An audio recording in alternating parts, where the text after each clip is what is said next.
Okay, y'all, before we start the show, I have to talk with you about the sponsors of today's episode, Heartwise Health LLC. Are you looking to take your running game to the next level, improve your cardiovascular health, or to test your endurance with VO2 max testing? Look no further than Heartwise Health LLC. Founders Tori Parkinson and Jocelyn Frank are two experts in the performance and health and wellness field, and they're looking to help you reach your full potential through personalized coaching and science-based data based on data-driven testing. Tori, who is no stranger to lactic acid, is a pro marathon runner, a successful running coach, and a fitness instructor, while Jocelyn is a certified exercise physiologist through the American College of Sports Medicine and is a nationally board certified health and wellness coach in addition to being a fitness instructor as well. I've worked with Tori for almost a year, and her training has been a life-changing blessing for me. And now getting the chance to work with Jocelyn as well, using the science-based data from the lactate threshold testing, as well as the VO2 max testing, I'm trying to tell y'all, I am confident that I'm going to break the world record soon and very soon in the marathon.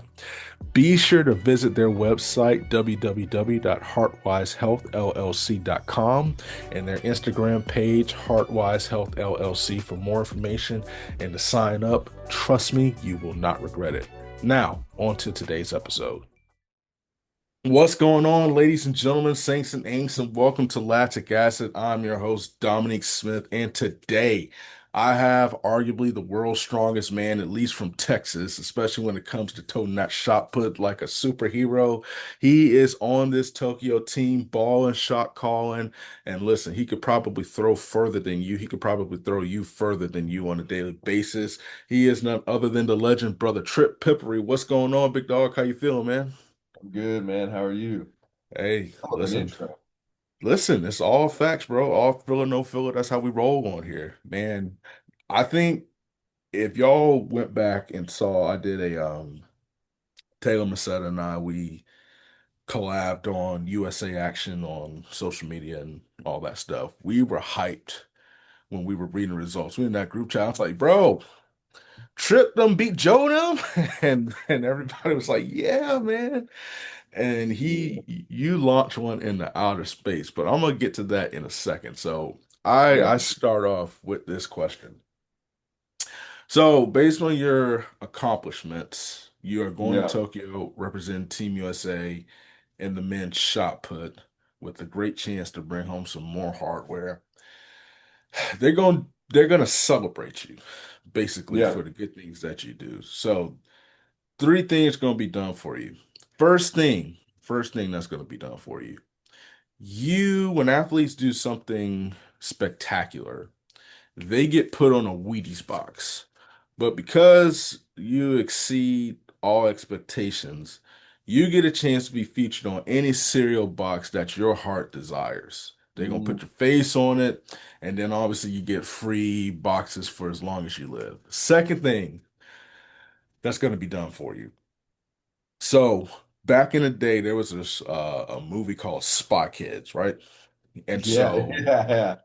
I yes, watched all those, man. Those were great. listen, y'all, That's y'all, funny. y'all kids don't understand about the goodness of that era of television. But there was a scene where they were in a cave, whatever the case might be, Yeah. and they microwave some concoction. They put something in the microwave. It was like some from a wallet or form, and a Big Mac fries and a large Coke popped up. That's gonna be done for you, but you get a chance to choose the meal Mm, in which you want to happen for you. Last thing, you being a Longhorn, um, everything's bigger in Texas. I've been to Texas. I can confirm that. Don't mean it tastes great, but it is bigger in Texas. You get a chance to bring something from Texas, whether it's a restaurant, a particular food, to Oregon, but they're going to specialize it to make it your own. So, mm. need the Wheaties box or the cereal box. I need the Spy Kids meal, and then whatever from Texas you're bringing out to Oregon to try to spruce it up a little bit. All right. Yeah. The first one, cereal box, easy. It's gonna be Apple Jacks. Man, Those were like my favorite thing growing up. They're better than Fruit Loops. Yes. Argue about it on your own because I'm not going to respond. But yeah, it's definitely Apple Jacks. They are elite. They're the best cereal, and I don't. You cannot argue with me on that. The second one, I guess, we're going to Japan. Let's make it sushi. Really? Yeah, let's do it. I went to Japan for a couple days before Indoor Worlds in China, Uh, and I mean, I've had like sushi where I'm at now up here, and then I've had sushi back in Texas, and like it's good, but the sushi there is like just twice as good. It's genuinely so much better. So we'll do that specifically from there, just keep it festive because we're going over to Tokyo. Also, you're right. Yeah, that era of movies was elite. If you've gone back and watched one of those recently, it's an experience. it is. Yeah.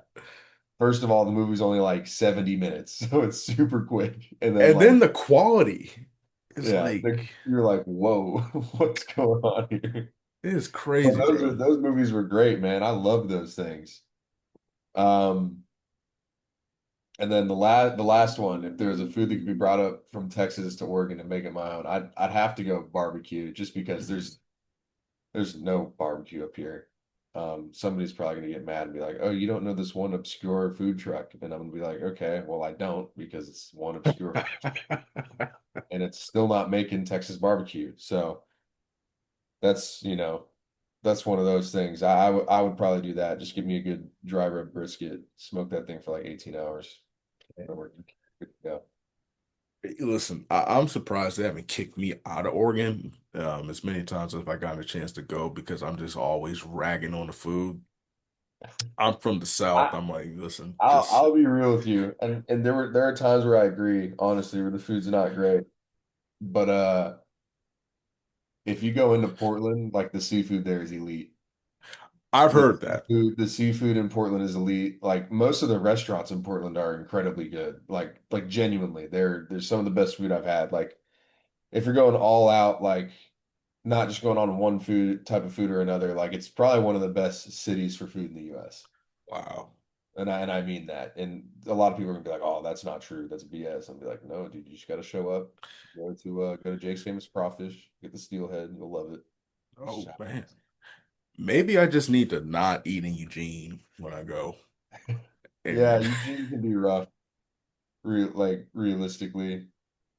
I wish it was better. I'm about to move there in like a couple months, so man, we gotta listen, we got so to we'll spruce see. it up. There are some Pancake, good spots, but like it's better than where I'm at now. I'll say that. But like there yeah. there are some spots that are pretty solid. I'll get by, but you're right. It's not the same. I It's not. mean, Pancake House, like they're pretty good. They are, yeah.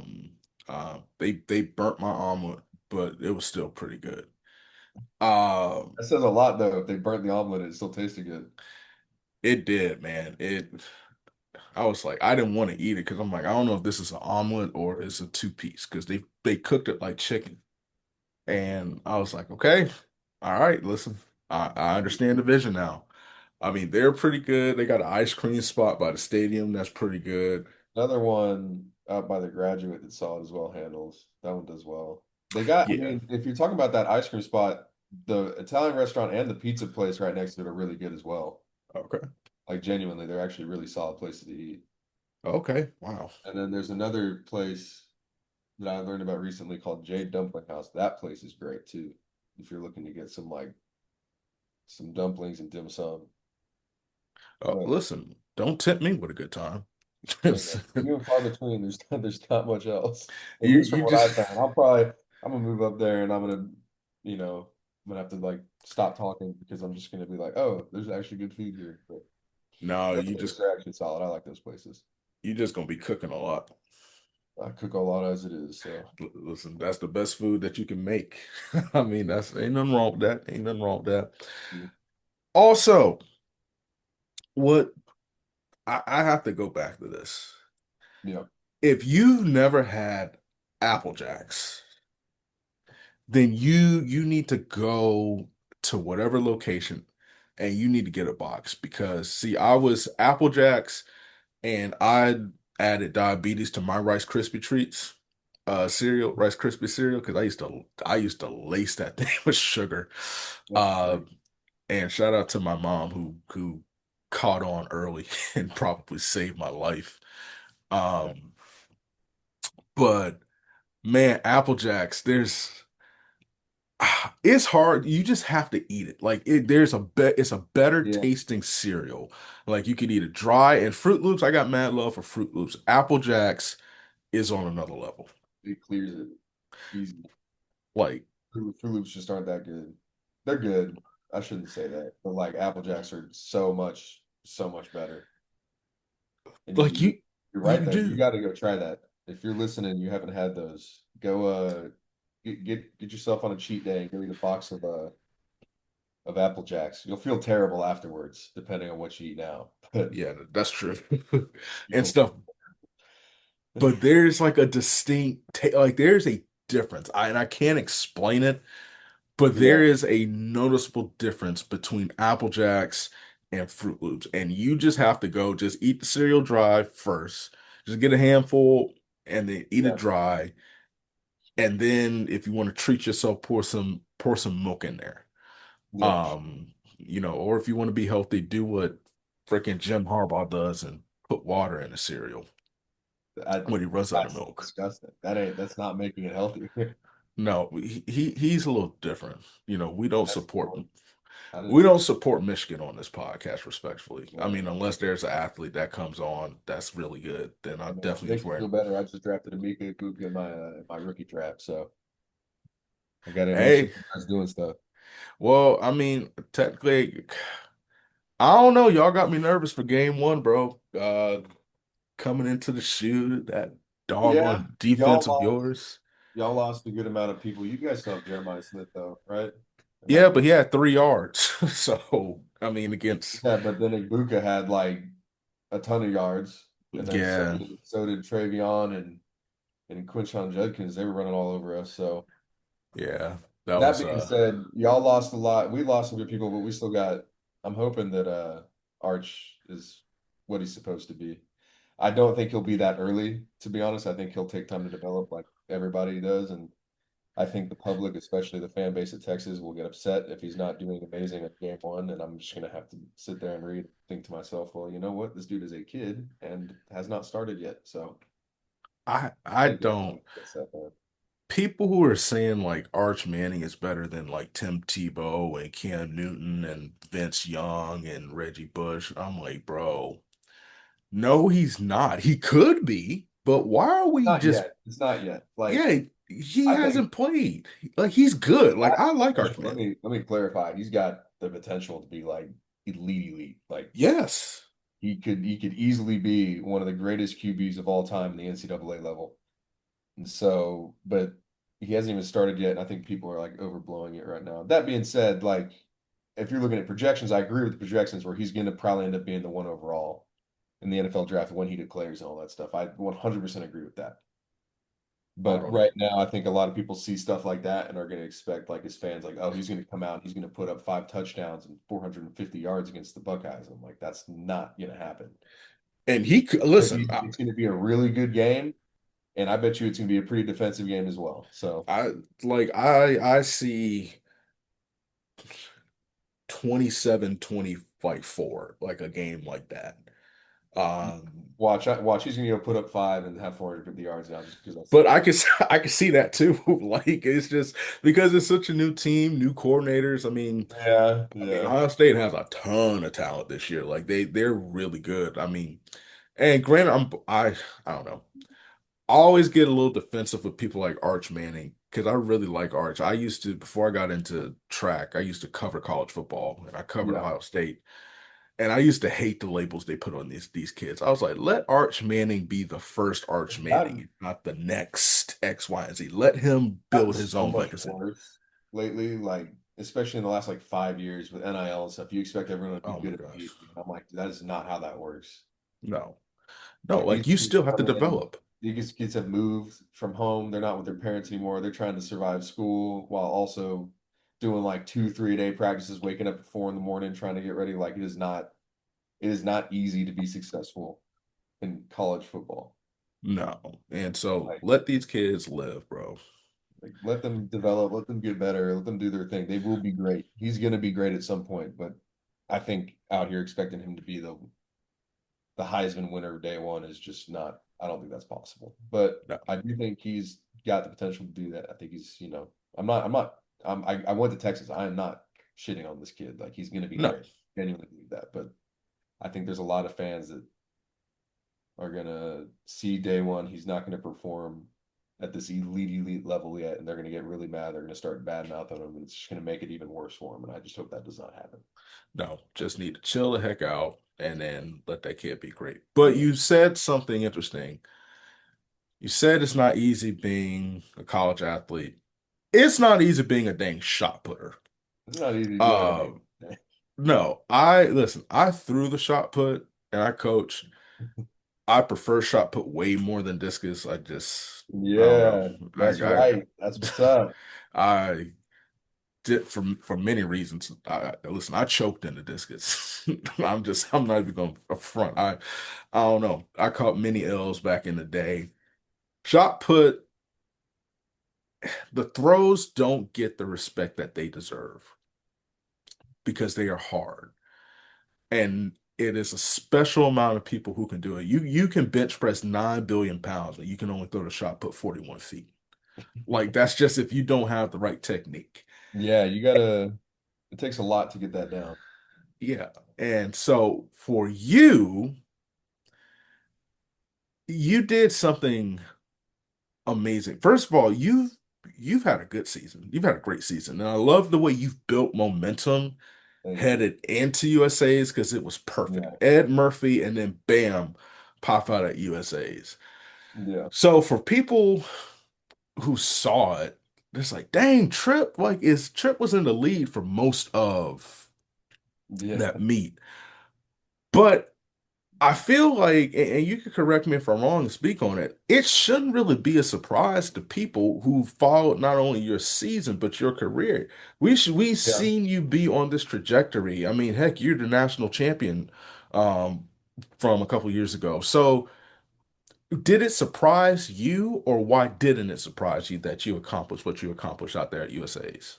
I think if you asked me like a few months ago versus a couple of years ago, you're gonna get two different answers.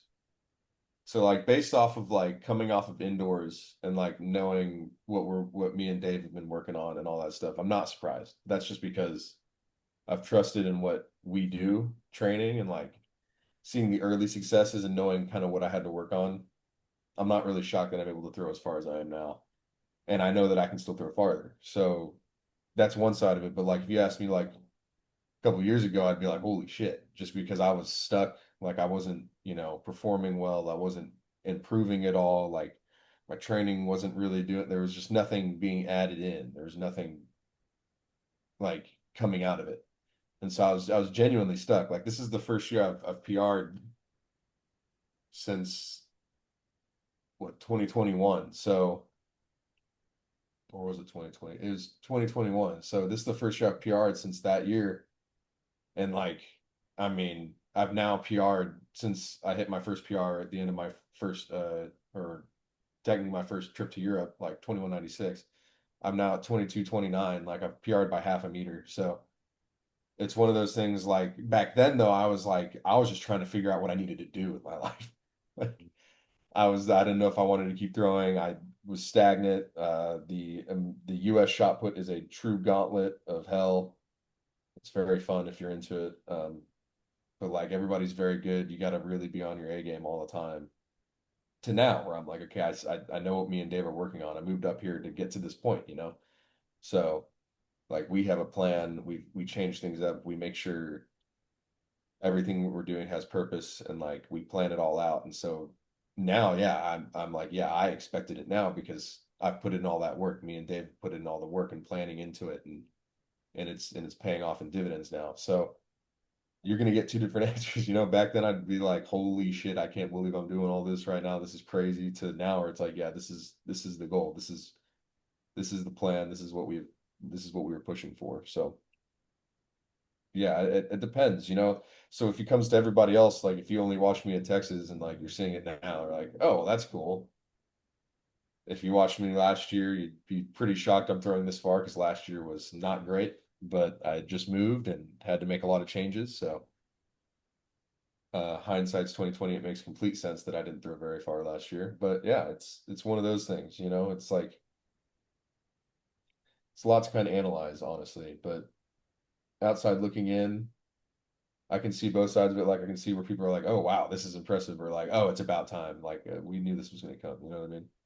Well, it kind of goes to what we were talking about with Arch Manning. Like you can't rush the process. You can't put, I sound like Joel Embiid, saying trust the process all the time. Yeah, But everybody's, and I don't know. I feel like I understand what you're saying more because in throws you can get, I don't want to say stagnant, but you talk about freshmen hitting a wall, yeah, or no, the for case sure. might be. I can see that. Maybe people don't see it in throws, but what makes it tough to what you were saying, and I alluded to this about a week ago. If you look at the women's shot put, I think five of the top 10 in the world are in the US. Yeah, And the depth there is crazy. It is literally, and this meet showed it, it is the same now for the men. yeah. The men. With, So we have in the top 10, Ryan, Joe, Peyton, myself, Roger, and then Tunde and Jordan both have been in the top 10 before. yeah. Just with certain off year, like down years they've had, they've gotten pushed out a little bit. But like there was a point last year where if you looked at like the finals for trials, I think 7 or 8 of us had the standard. Mhm. The standard is expected to be what it takes to make the final of the Olympics. So it's like, why there's 7 or 8 U.S. dudes with the standard, you know? So that's one of the funny things too about it. It's just it's gross. It is. That's what I'm Like like, that, this I'll is a big say deal. this year the women's shot put has actually taken a big step forward. I think personally, they're really kind of balling out this year. But last year, if you'd asked me like the hardest events to make, it'd have been like men's shot put and women's short hurdles. Oh God, yeah. Women's short hurdles is also absolutely disgusting. Um, there's a lot of women in there that are kicking ass, like every single two. The women's short hurdles, you look at how close like the women's 200 was. Yeah, Literally, I think it was 1/1000th of a second difference between places, 4 places. yeah. Um, and then you look at the men's shot put. Like Joe Kovacs could, I didn't think he would not make the team. It You was the know, first time I think ever where 22 meters has not made the U.S. net. and you look at his throw, and that's the thing. That's why I say this was epic because you look at his throw, 9 times out of 10, that's making the team. Like Yeah, 9 times out of 10, that's making a team. And then just to see how you guys just elevated, man, that was one of my favorite events. I love the shot put in general, especially when I don't have to pay $12.99 to see it. But just talking about how, sometimes you hit a wall, how are you able to break through that? Because especially when you're young in the sport, trying to figure things out, making changes, and yeah, then you break through that to have this magnificent breakthrough and making this team and putting yourself in position to medal. yeah. What was that process like? Well, I mean, like a year and a half ago, I decided to move in January and change coaches and come up here and train with Dave Dumble. And I had been very stagnant and complacent and just wasn't getting what I needed back in Texas. And it was a hard move, like having to do that, leave everything I knew, leave my family, my friends, and all that stuff to move across the country and do that. I'd talked to Dave like twice on the phone, and I was like, "Alrighty, let's do it. Let's figure it out." And when I got up here, I kind of just was like, "Hey, man, I haven't improved at all in the last few years. I can see that like what it's going to take to keep making these teams is going to just keep raising." And I was like, I just need you to like kind of gamble on this year, but like break down everything and just kind of restart and figure it out. So from that point on, like when I got up here and we started training, I've completely just like redone everything that he's told me to pretty much. in my form and in the throw. So we've changed training quite a bit as well, like how I lift and all that stuff, how I train. But all the majority of the changes have come in the form and in our training. And like it got to a point where I was like, I didn't really know how far I could throw to now I can see that like I can see farther and farther throws in what I'm doing. Like I know I'm like, okay, I know that once I start getting this down, then we add more to it, like it's gonna go farther and farther and farther. So I believe in what he's, teaching me and training me to do. And I just kind of lean on him and lean on, my family and Demetra and I pray a bunch and just kind of that's, took a long time, but we got up here. It's, a mixture of Dave and my support system and just trusting myself and believing myself again. Like I went into I can kind of really tell what the turning point was, but like last year was rough for obvious reasons. I think my farthest throw was like 21:32 or something, which is not great, at least for my standards personally. When the year before, like the couple of years before, I'd consistently thrown like 21:4, like at every pretty much meet, just not going farther than that. And so coming in last year and just having a really bumpy year and really just kind of like, oh my God, I don't know what the hell I'm doing type of stuff. Coming to this year and like, okay, first meet's like a throwaway meet. It's just some it's at Washington, UW indoors, just trying to get your feet wet. But then I go to Europe and like funny enough, I fouled out, but I fouled out like throwing out of the sector, which is weird, but I was throwing far. So I was like, oh, so I can still throw far. That's good. And then I come back at like US indoors and I go into round five and I'm like, I think fourth. And I'm in my head again. I'm like thinking how I did the previous season. I'm like, oh God, great. I'm just gonna go and get my ass beat again. And then I kind of snapped out of it and just started throwing again. Just started like learning how to throw and compete again. And I competed in the last two rounds. I went to second and then I won the meet on the last throw. So it was like that meet was kind of a turning point where I was like, okay, yeah, I've got my confidence back. I'm back. I can do this shit again. I was like, I got this. Like you can't stop me. I'm ready to start rolling. And then, I go to indoor worlds, I get third. And then since then, like I've PR'd three times now this year. I've had what now four meets over my old PR. Like it's been a hell of a season since then. Just building off that. And I think the biggest thing is just having trusted in Dave and what we're doing.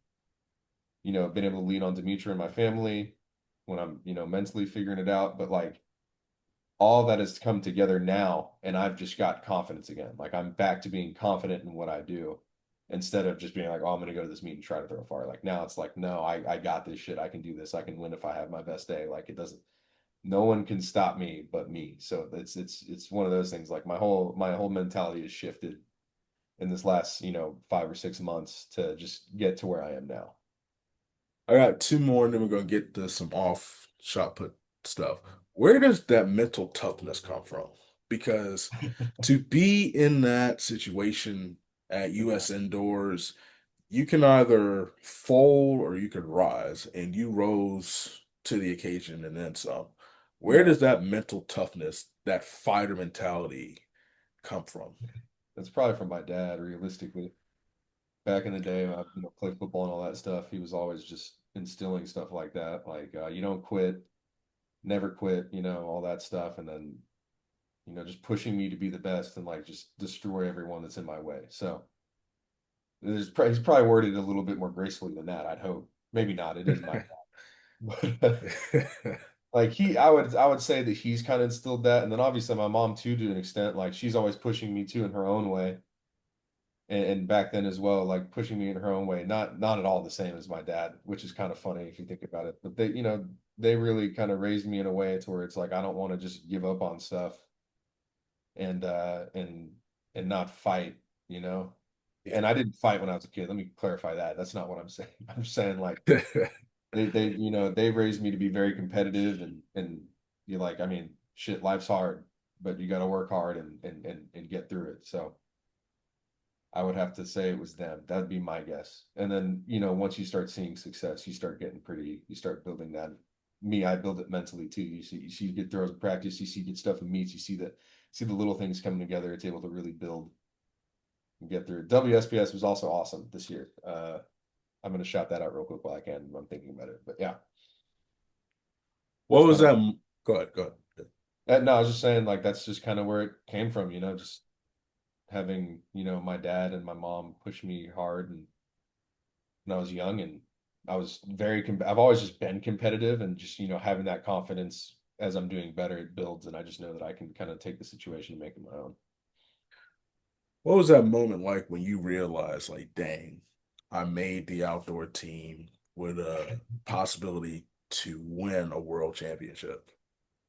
Yeah, so funny, if you didn't follow shot, I know you did, but I was leading going into the last round and then Peyton and Tunde passed me. And at this point, like I'm like, okay, I think I can throw farther again. I threw another far throw. Like, let me clarify, like my throws that meet at USA's were actually nuts. The only throw that I had had that was not as far as my previous like few years ago PR was my first one. Everything else went much farther.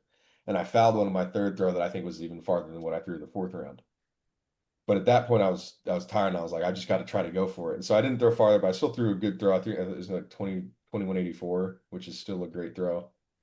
Um,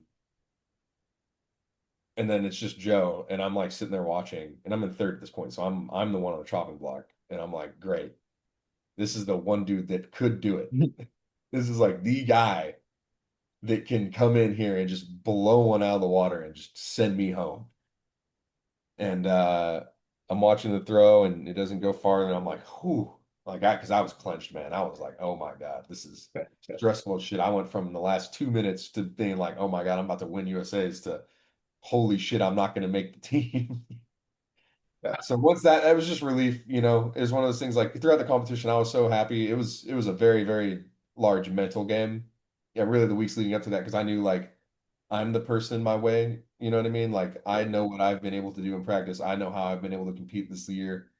I know the things that would go right for me. I know my cues. I know what I need to execute. I need to make sure that I'm not getting in my own way. So it was like a big mental battle throughout the entire meet. Like I'm sitting there trying to stay locked in after they decided to pull us into the call room an hour and 40 minutes before the meet and then like send us out there super early, like all this stuff. Like it's been a long day at this point by the time we actually start throwing. And so, yeah, it's like one of those things like I'm just trying to get mentally prepared and make sure I'm locked in. And I was able to do that. And so it was super relieving and just like I'm very proud of that. You know what I mean? Like being able to go there and execute what me and Dave had worked on and the plan that we set forth. So that was great.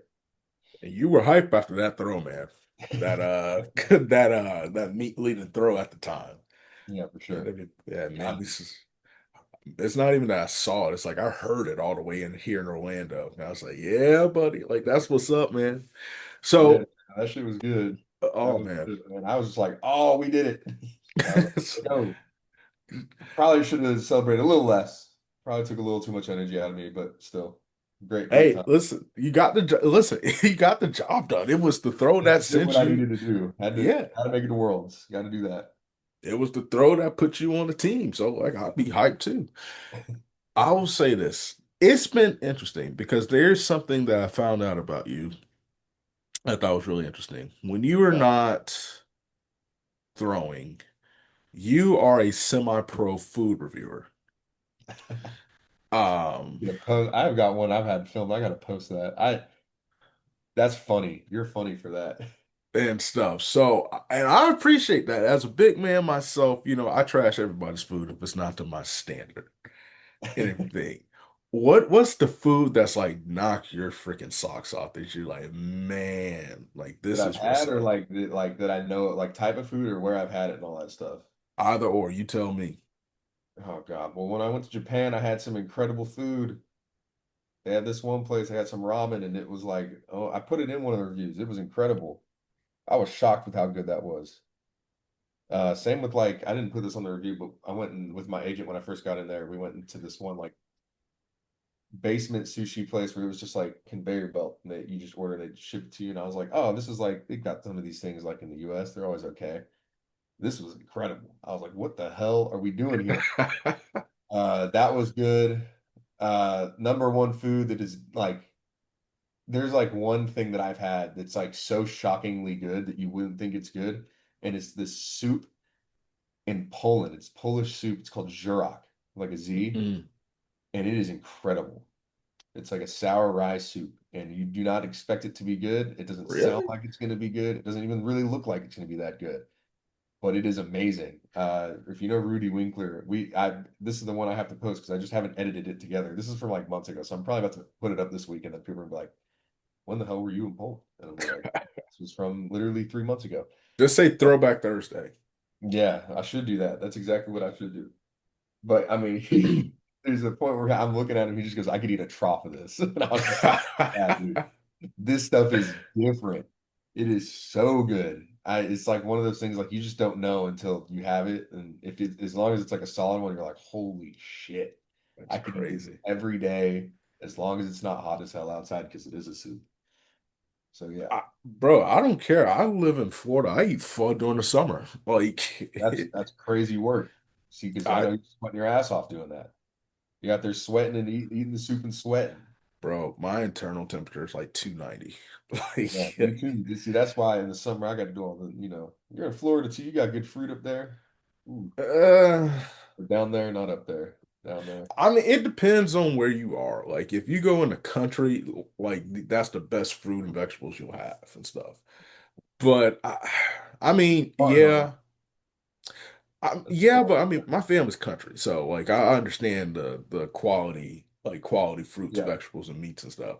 What's the worst one that you've reviewed? Um, what's the worst thing that I reviewed? That's a good And I question. have to give you a shout out. You could go in more on some of these places than you do. Yeah, But you I have far more grace most of the than time it's like super random. I just like find like the first place I went to in New York, it was all right. I just didn't want to like put them on blast, but it was fine. It was all good. Also, I had a whale in Norway. Whale was interesting. I wouldn't say it was bad. I would say that it was like shockingly like, oh, I could eat this again. that's crazy. But it wasn't like I'm gonna go pick this over like a steak or anything. That makes sense. Review places that haven't been that great though. I've gotten pretty lucky so far.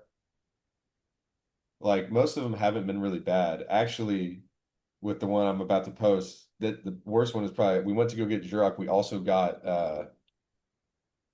pierogies, and the pierogies at this place, I don't know if it was like a tourist trap place or something, but they just weren't good.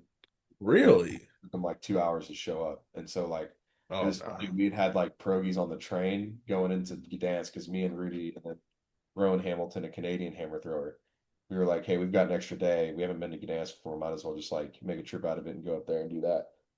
And like we got pierogies on the train, and the train pierogies were better than what we had ordered at that restaurant. So that I haven't posted that yet. Those were pretty disappointing.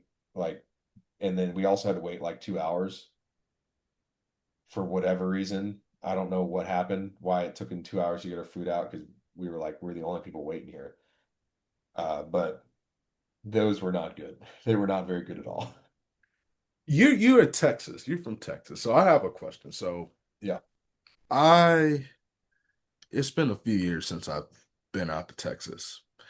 But man, I came in with high expectations. I was watching Diners, Drive-Ins, and Dives, and I was in Houston, right? And Yeah. stuff.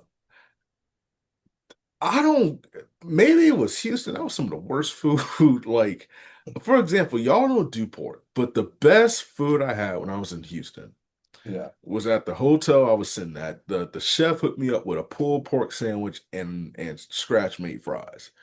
I had Frito pie, I had You brisket, I had everything, and it was sucked. you went to the wrong place, is what it sounds like. I don't know But what they were recommended by Guy Fieri. So it was one by yeah, Minute because Maid you went Park. to Guy Fieri. They That's got fair. famous. They stopped. Nah, dude, you got to go to what's my favorite place? Pinkertons in Houston is the best barbecue there. That's my personal favorite one there. That's one of those things that a lot of people might tell you different, but that's just me. I really love Pinkertons down there. There's just like little chain of Asian food places called Rice Box. Okay. It's fire. It's very, very good. And then did you have any like Tex-Mex or no? Yes. Where'd you go? Uh, They labeled it as Tex-Mex, and it didn't even seem like it. It was this place by the ballpark. It was called, I think it's called Irma's. I don't know if I've been there before, so I can't sit here and speak on that very much. But I'll say So, this: uh, Lupe and it tortilla, wasn't horrible, but it wasn't my yeah, favorite. uh, Pappasitos, stuff like that. Like they're kind of chains, but they're just really good. You got to kind of hit those up. There's a few other places in Houston that are really good, but you just kind of got to know what to look for. Like if you're going to go there and look for certain types of food and it's not Texas food, that's you're not probably real about it. And then barbecue. I don't know where Guy Fieri told you to go, but don't go there again. Don't worry. Go back, go to Pinkerton's. Corkscrew is really good. Those are probably the two best ones that I like in the Houston area. Corkscrew's a little farther out, if I'm not wrong. Um, if you go into Austin, Terry I heard Black's. Austin is like where like Terry Blacks. I follow them on social media. Like, There's some places once they did the Michelin stuff. There's a fusion one. I think it's like a barbecue and I forgot what fusion it is. I've had it before. It's really good. Try that stuff out. I wouldn't, yeah. I mean, I really like Houston's food, I'll be honest, okay, but I also kind of know where to go. So that's a little that's different. fair. And Houston's quite big. It's pretty hard to I guess, dial in where you should go, to be fair, just because of how vast it is, and you can find stuff that just isn't good. Um, but yeah, Houston is too big, and I don't apologize for saying that. it's not too. It is. It is. That city is It massive. I was like, good gravy, man. This is crazy. So but yeah, I'll go. also like you can get really good Cajun food there too if you're into that. Probably not as good as New Orleans. I'm not going to be bold enough to say that, but very, very solid Cajun food as well. I was told in Houston there's a place called Luby's. It's like a little kitchen and stuff. They were like, man, why didn't you hit that up? And I was like, You gotta know Louis, dude. That's just like Golden Corral. they like I listen, the lady, I don't know who she Oh, it's was, but literally like it's just a Golden Corral. It's just a giant buffet place. That's all it is. people swear by it. They're like, man, why didn't you go to Luby's? Because the lady, when I asked her, Maybe I'm wrong about it being. no, you're I know right. what Louis is, but I'm just like, why would you go there? It's not that great. She My friends said, are really pissed at me for saying that too, and I already know because I do know no, they're like obsessed with movies. And I'm just like, dude, it's not that cool. nobody's gonna be pissed because the lady at the rental car place or when I got actually no when I got at the airport said, "What about Luby's?" And she goes, "Yeah, it's all right." And I was like, "Okay, well that's all I needed to hear." Yeah, but then Golden Corral, you could probably experience what movies is like, just less good. Okay, cool. So just won't be. I just need to go to Austin or Dallas, basically. It has But good food. Again, like the like my favorite barbecue place of all time is Pinkerton's, and it's in Houston. okay. Like they have really, really good food there. You just have to kind of it's probably a little harder to find just because of how densely packed it is, if that makes sense. Let me ask you this, then we're gonna wrap this thing up. Yeah. Um, what's on your ultimate barbecue plate? You get two meats and two sides. Cornbread or garlic bread, that's already included. I'm not including that as a side, or white bread. Texas brisket is on there 100%. Um, this is gonna be really controversial. I'm about to say something I might regret. Um, because Demetra is from Kansas City, I've had their ribs a ton. And you know what?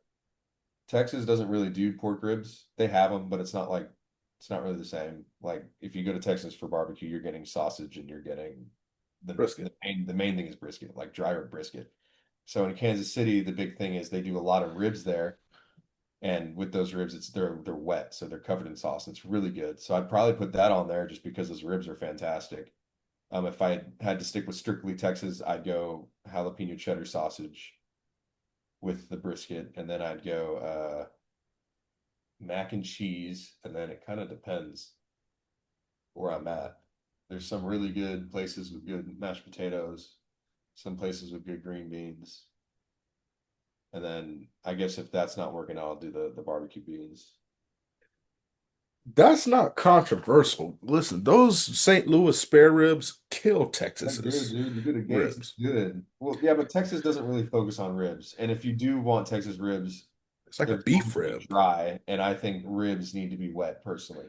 Yes. But well, the beef rib's really good. That's different. Beef rib, the dinosaur, that thing's great. But I'd rather just get brisket than get a beef rib personally. But brisket still clears that by like a good amount. If you get a good brisket, like it's just too good. Oh You can yeah. just put that stuff on some bread and you're good.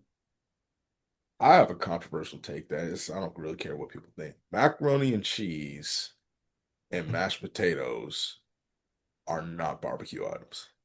Hey man, say what you will. They're on the That's menu, and I'm gonna order it every time.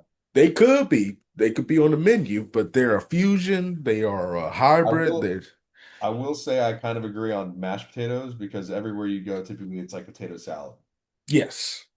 So, but there's only been one place that I've really liked. I'm not a big potato salad guy, but there's this one place in Memphis, Tennessee. I forget what it's called. I think it's called Corky's or something. Yep.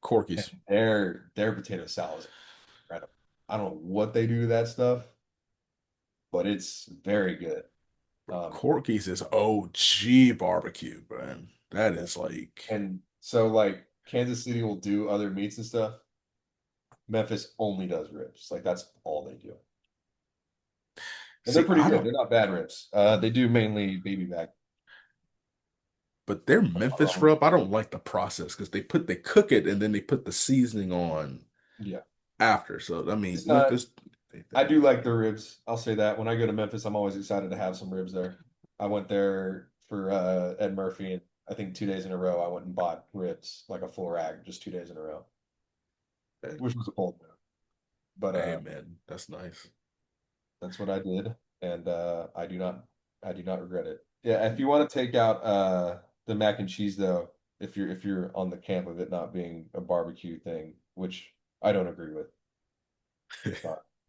That's Uh, that's okay. Barbecue beans are fantastic, and then typically like I'll probably end up doing green beans because the green beans are typically really good no matter where you go. They slap. So Oh I'll yeah. stick with that.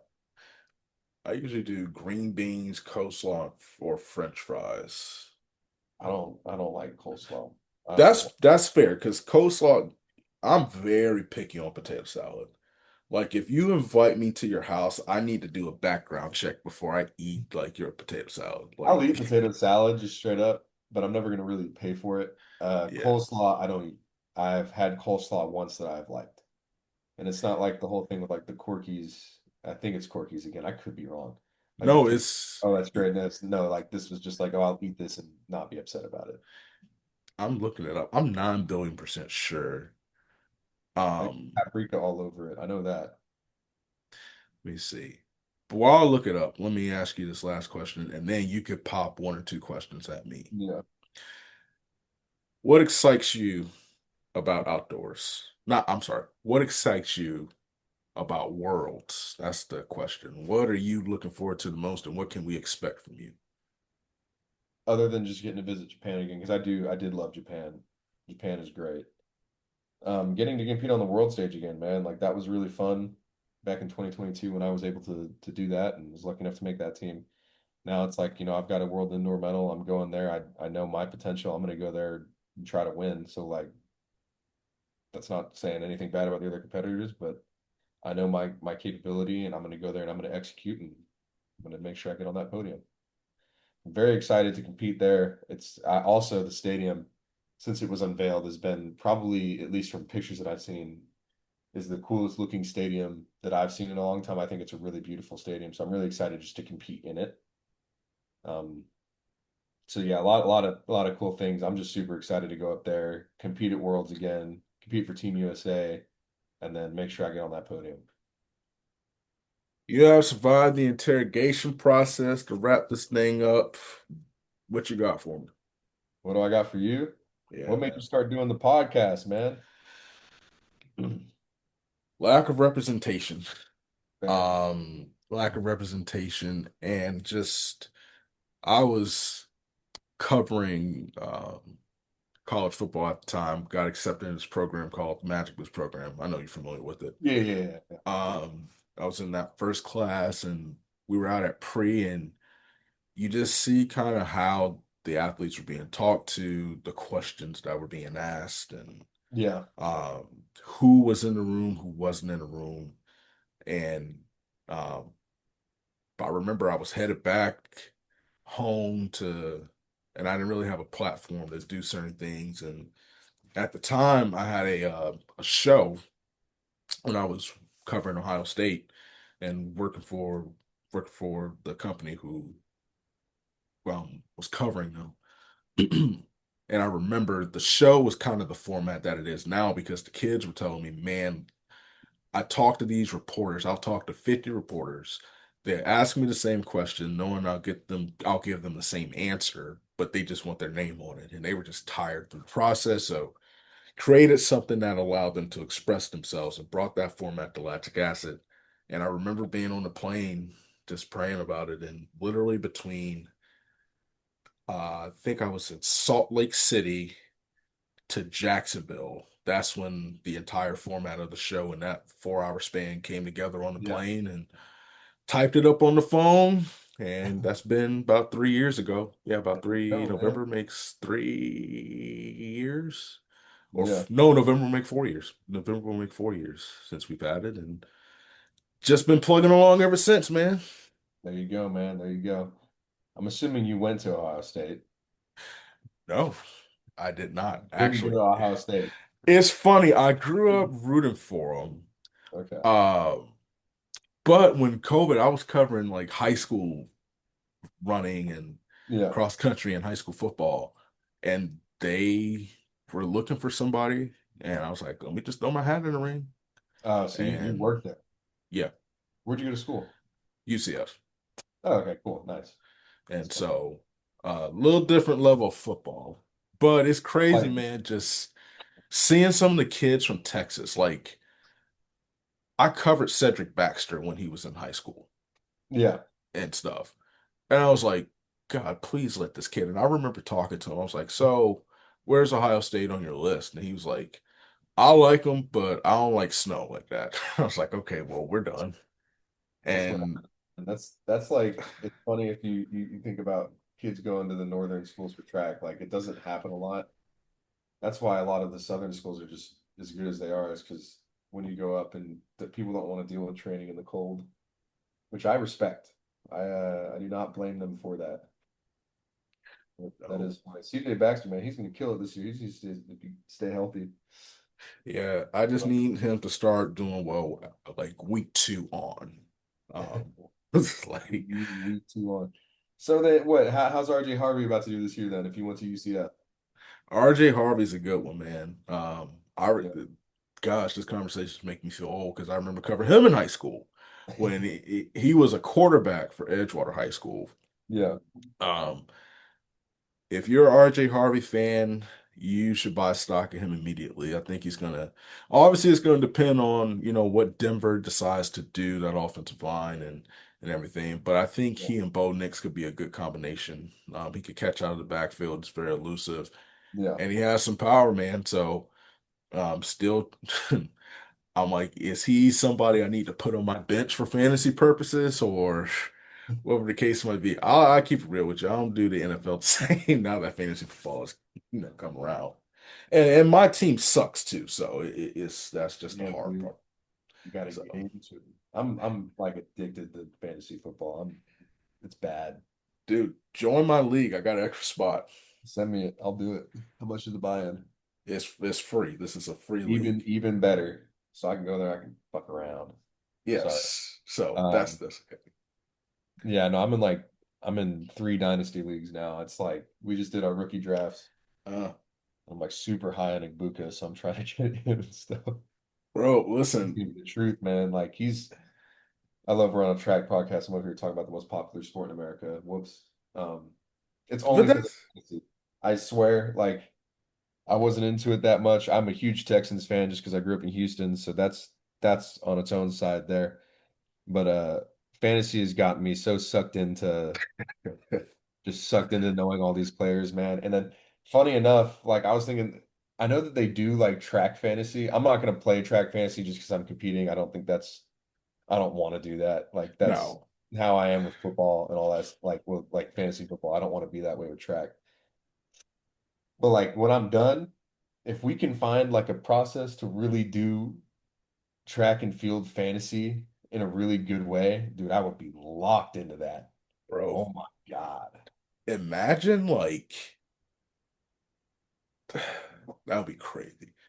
Do they do it The for like indoor worlds or just do like the world teams or something like that? You pick who you thought you pick your events and all that.